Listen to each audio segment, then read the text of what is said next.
अस्सलामुअलैकुम। तो आज हमने पढ़ना है रजिस्टर कि रजिस्टर क्या होता है और रजिस्टर को ओम्स लॉ की मदद से भी दिखेंगे कि ओम्स लॉ रजिस्टर के बारे में क्या कह रहा है। बहुत इंपॉर्टेंट टॉपिक है भाई। रजिस्टर क्या करता है? रजिस्टर आपके पास जो है एक रुकावट पैदा करता है। किसके लिए?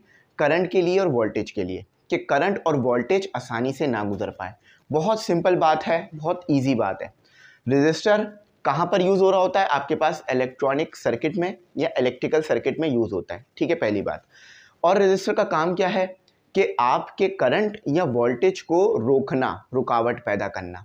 अब मैं सारी बातें आपको इंशाल्लाह आज की वीडियो में बता दूंगा, ए से लेके जेड तक। छोटी सी वीडियो पूरी देख लो। रजिस्टर के साथ पता है क्या चक्कर है?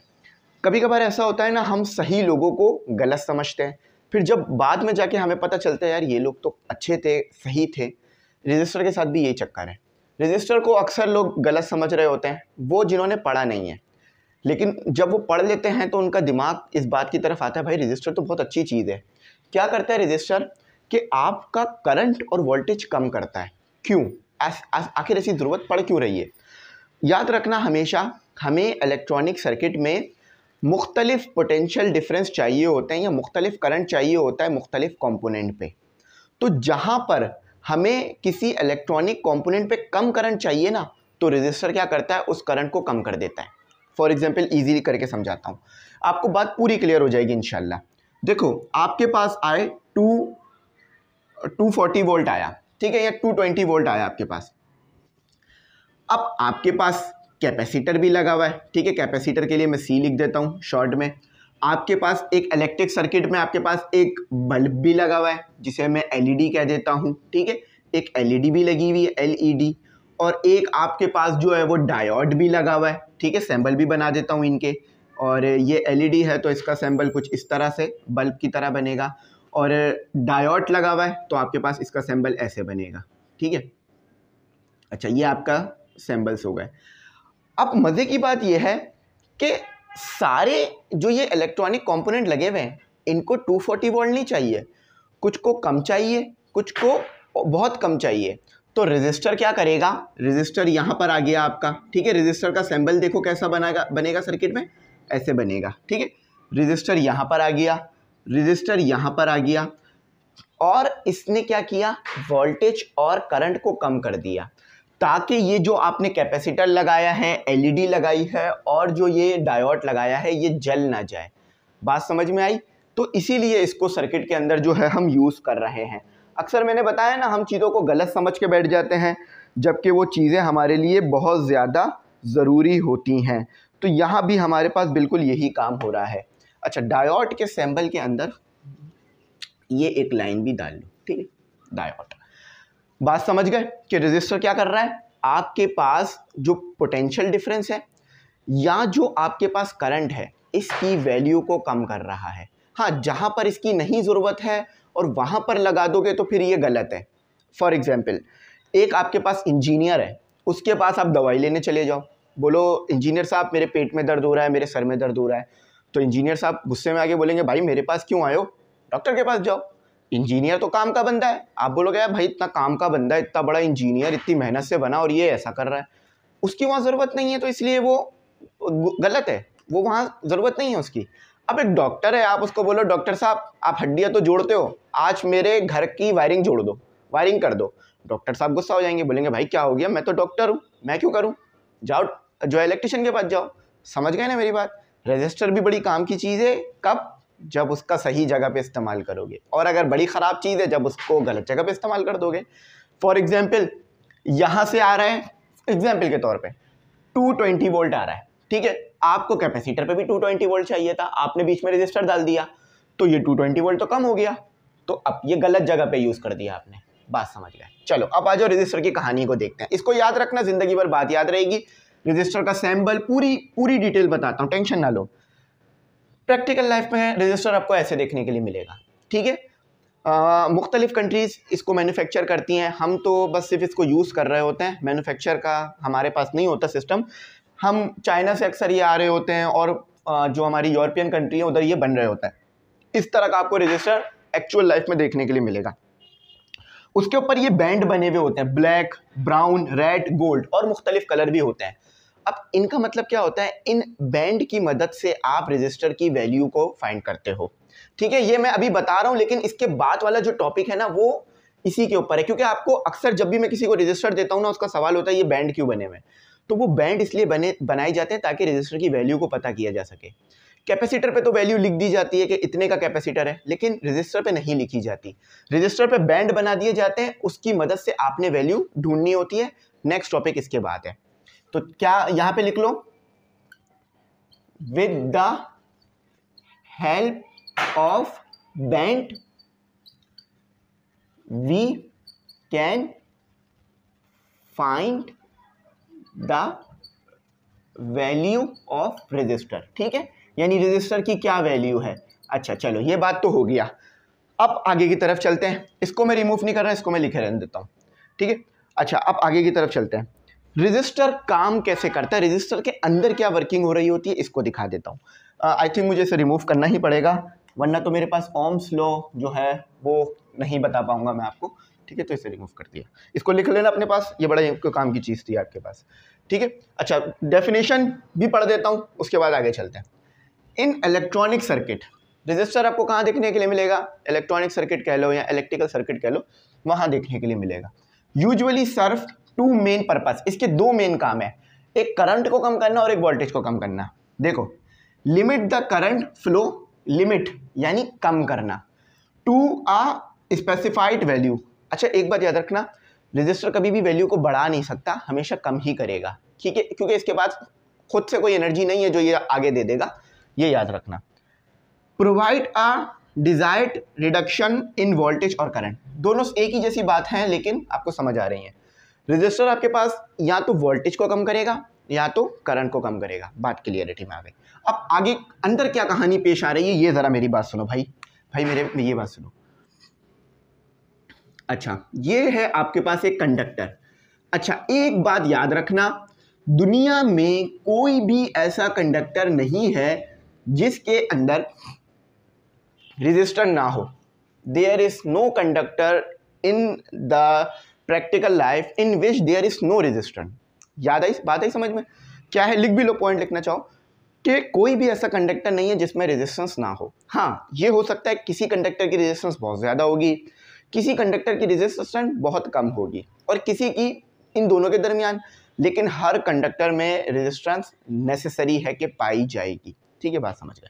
चलो अब रेजिस्टेंस आती कैसे, यहाँ से आपने दिया वोल्टेज आया आपका।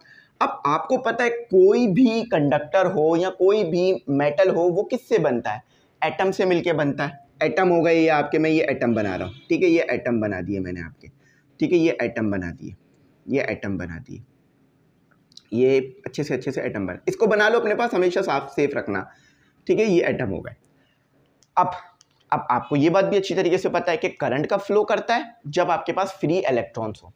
फ्री इलेक्ट्रॉन्स यानी आप उन्हें चार्ज भी कह रहे होते हो। ठीक है, अक्सर आपने देखा होगा ना, लिखा हुआ ये पढ़ा होगा कि Q बराबर है E के। अब उधर ये चीज़ क्यों लिखी जाती है, क्योंकि आपके पास चार्ज के तौर पे अभी इलेक्ट्रॉन है। बात समझ आ गई। अब जब यहाँ से पोटेंशियल डिफरेंस आएगा तो यहाँ पर क्या होगा, हाई पोटेंशियल होगा, यहाँ पर क्या होगा, पोटेंशियल लो होगा, एक पोटेंशियल डिफरेंस क्रिएट हुआ। अब फ्री इलेक्ट्रॉन है, ये कंडक्टर लिया है मैंने, ये बात बड़ी क्लैरिटी की होनी चाहिए, ये कंडक्टर है। ठीक है, ये कंडक्टर है यानी फ्री इलेक्ट्रॉन इसमें है। अब देखो, ये फ्री इलेक्ट्रॉन इससे टकराया, टकराने की सूरत में क्या हुआ, इसका जो मूवमेंट थी यानी इसको जो आगे जाना था ये नहीं जा सका, तो ये टकराया यानी इसमें रेजिस्टेंस आई। ठीक है, अब ये टकरा तो गया लेकिन आगे निकल गया, टकरा कर आगे निकल गया। फॉर एग्जाम्पल स्पीड ब्रेकर की एग्जाम्पल लो, स्पीड ब्रेकर जब आता है तो क्या आप वहीं पे रुक जाते हो, फिर कभी आगे नहीं बढ़ पाते, बढ़ जाते हो, लेकिन स्पीड हल्की होती है आपकी। लेकिन यह स्पीड हल्की होने की तरफ इशारा नहीं कर रहा हूँ मैं सर सिर्फ ये इशारा कर रहा हूँ कि स्पीड ब्रेकर आने की वजह से आप रुकते तो हो, मतलब टकराते हो, एनर्जी का लॉस करते हो, मगर आगे निकल जाते हो। यहाँ भी बिल्कुल वैसा ही हो रहा है। अब ये इससे भी टकराएगा, अब ये इससे भी टकराएगा, अब ये इससे भी टकराएगा, इससे भी टकराएगा, और फिर यहाँ से आपका ये इलेक्ट्रॉन बाहर आ जाएगा। जब ये बाहर आएगा तो आपको करंट मिलेगा। ठीक है, बात समझ आ गई। तो जब ये टकरा रहा है तो इस टकराने की सूरत में क्या हो रहा है, रेजिस्टेंस आ रही है। ये रेजिस्टेंस आपके पास किस सूरत में जाया, मतलब ये जो एनर्जी किस सूरत में जाया हो रही है, हीट की फॉर्म में ज़ाया हो रही है। बात समझ में आ गई? रेजिस्टेंस कैसे काम कर रहा है कि उसके अंदर जो इलेक्ट्रॉन है ना, रेजिस्टेंस के अंदर जो इलेक्ट्रॉन है वो टकरा रहा है। रेजिस्टेंस भी कंडक्टर ही होता है, याद रखना, मगर उसमें रेजिस्टेंस ज़्यादा होती है। तो इलेक्ट्रॉन क्या हो रहे हैं, टकरा रहे हैं, एटम से या आयन से टकरा रहे हैं। ठीक है, टकराने की सूरत में क्या हो रहा है कि वो एनर्जी, अब देखो जब इलेक्ट्रॉन एटम से टकराता है तो उसमें भी केस होता है कि इलेक्ट्रॉन जो है वो दूसरे एटम को, मतलब इलेक्ट्रॉन जो एटम के अंदर इलेक्ट्रॉन मौजूद है, एक तो फ्री इलेक्ट्रॉन है, एक तो एटम के अंदर इलेक्ट्रॉन है। तो जो एटम के अंदर इलेक्ट्रॉन है ना, फ्री इलेक्ट्रॉन उस एटम के अंदर के इलेक्ट्रॉन को एक्साइट करता है, यानी हाई लेवल पे ले जाता है, यानी उसकी जो एनर्जी लेवल होता है उसको बढ़ा देता है। फिर इलेक्ट्रॉन उस एनर्जी लेवल में रहता है, फिर वापस आता है। तो फिर जब वापस आता है तो फोटोन रिलीज होती है, हीट रिलीज होती है। आई थिंक ये बात थोड़ी मुश्किल हो रही होगी, लेकिन इसको सिर्फ अभी इतना समझ लो कि ये इलेक्ट्रॉन एटम से टकरा रहा है। अब एटम से टकराने में भी एक फिनोमिना होता है, मैं उसकी डिटेल में अभी नहीं जा रहा हूँ। ठीक है, वो अभी हमारा कॉन्सेप्ट नहीं है, वो आगे आप पढ़ चुके हो बोहर के मॉडल में और दूसरी चीज़ों में। ठीक है, तो एटम टकराएगा, जब इलेक्ट्रॉन टकराएगा जब एटम से, तो क्या होगा, रेजिस्टेंस आएगी, इसी को आप रेजिस्टेंस कहते हो। और रेजिस्टेंस आ रही है यानी एनर्जी ज़ाया ज़रूर हो रही होगी, तो ये एनर्जी हीट की फॉर्म में ज़ाया हो रही होगी। चलो बात क्लियरिटी में आ गई, इसको हमेशा ज़िंदगी भर याद रखना, ज़िंदगी बड़ी आसान रहेगी आपकी। अब आ जाओ इसके ऊपर कि ओम्स लॉ क्या कहता है। ओम्स लॉ आपको पता है, ये कह रहा होता है कि जब आप पोटेंशियल डिफरेंस अप्लाई करोगे तो आपके पास करंट आएगा। ये बात आप सब जानते हो, ओम्स लॉ ये बात कहता है आप लोगों को, मुझे उम्मीद है ये बात अच्छी तरीके से याद होगी कि भाई जब भी आप पोटेंशियल डिफरेंस अप्लाई करोगे आपके पास करंट होगा। ये आपने पढ़ा है, बहुत डिटेल में पढ़ा है। अच्छा, तो जब भी आप पोटेंशियल डिफरेंस अप्लाई कर रहे हो आपके पास करंट आ रहा है। तो अब यहाँ पर एक कांस्टेंट भी आता है, कांस्टेंट भी आता है। वो कांस्टेंट क्या होता है, रेजिस्टेंस होती है आपके पास। ठीक है, वो कांस्टेंट आपके पास रेजिस्टेंस होती है। तो ओम्स लॉ ये बता रहा है आपके पास, इसको V को इधर ले आओ, I को इधर ले आओ, तो ये R। तो ओम्स लॉ की मदद से आपके पास रेजिस्टेंस का एक फॉर्मूला आ रहा है। अब ये फॉर्मूला क्या बता रहा है कि जितना ज़्यादा पोटेंशियल होगा उतनी ज़्यादा रेजिस्टेंस देखने में आएगी। बात क्लैरिटी में आ गई। चलो, ओम्स लॉ यही बता रहा है। ओम्स लॉ कोई बहुत ज़्यादा यहाँ डील नहीं कर रहा चीज़ों को, यही बात कह रहा है। अब थोड़ा सा मैं यहाँ से पढ़ भी देता हूँ ताकि आपको बात और अच्छी जो है वो क्लैरिटी में आ जाए।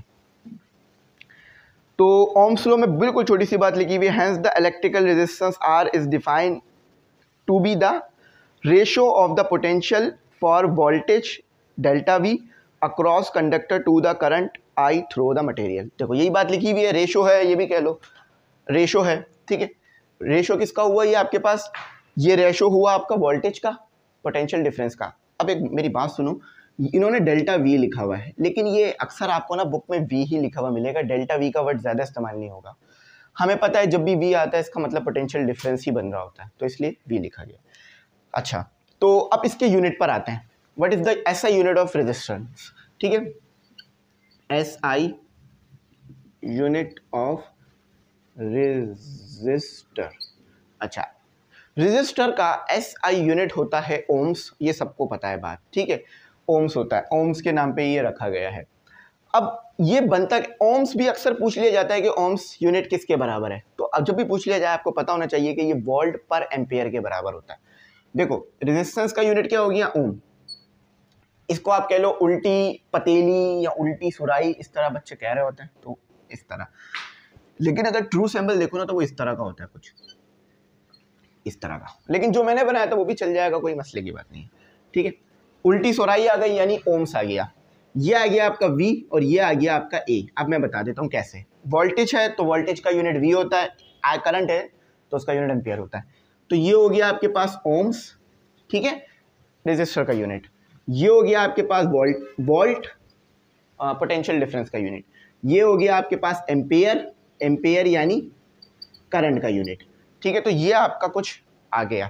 अक्सर ये एमसीक्यूज में बड़ा फेवरेट है, पूछ लिया जाता है ओम्स किसके बराबर है, तो ओम्स बराबर होता है वोल्ट पर एम्पियर के। अब इधर आ जाओ, सैम्बल को देख लो इधर इसका। ठीक है, सैम्बल थोड़ा सा इसको सही बना लेते हैं। ठीक है, सैम्बल इसका जो है वो सही कर लेते हैं। देखो सैम्बल क्यों यूज़ किए जाते हैं ये भी मैं बता देता हूँ आपको। सैम्बल इसके लिए यूज़ किए जाते हैं ताकि आप जो है वो पहचान पाओ कि इलेक्ट्रिकल सर्किट में ये सैम्बल बनाया हुआ है, मतलब किस चीज़ की बात कर रहे हैं।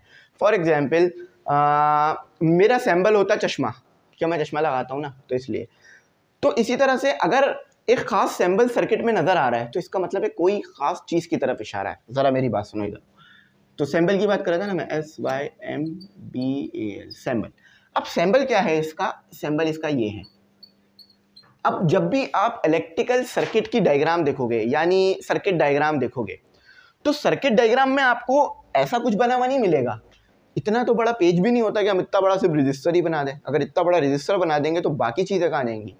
तो इसीलिए ये बड़ा ज़रूरी होता है इलेक्ट्रिकल सर्किट में। जब यानी सर्किट की जब डायग्राम बनेगी तो आपको ऐसा जब भी कोई सैम्बल नज़र आ जाए, पहाड़ नुमा कह लो या पहाड़ नुमा ही है भाई, एक तरह से पहाड़ी सिलसिला कह लो, तो पहाड़ी सिलसिले नुमा कोई चीज़ नज़र आ जाए तो इसका मतलब रजिस्टर की बात कर रहे हैं। ठीक है, यूनिट सैम्बल तो इसका मतलब इसका अगर अल्फ़ाबेटिक सैम्बल देखें तो वो तो आर होता है। ये आप बात आपकी क्लियर हो गई। अच्छा, कुछ और चीज़ें मैं आपको रजिस्टर के बारे में बता देता हूँ कि अक्सर रजिस्टर के साथ बहुत सारे प्रीफिक्स यूज़ किए जा रहे होते हैं। तो वो प्रीफिक्स क्या है? मेगा, किलो, ठीक है, और इसके साथ जो है वो मेगा किलो ज़्यादा आपको देखने के लिए मिलेगा, माइक्रो तो बहुत ही कम आएगा आपके पास, और यही अक्सर सैम्बल आपको मिलेंगे। जैसे कि यूनिट बन जाएगा इसका मेगा ओम्स या किलो ओम्स। ठीक है, तो यहाँ आकर हमारे रजिस्टर पे कहानी ख़त्म होती है। आई होप समझ में आया होगा। इसके बाद वाले मेरा जो वीडियो आने वाली है उसमें मैंने आपको रजिस्टर की वैल्यू कैसे निकालते हैं, रजिस्टर को देखकर ये बताऊंगा। Thanks for watching. अल्लाह हाफिज़। अपनी कीमती दुआओं में ज़रूर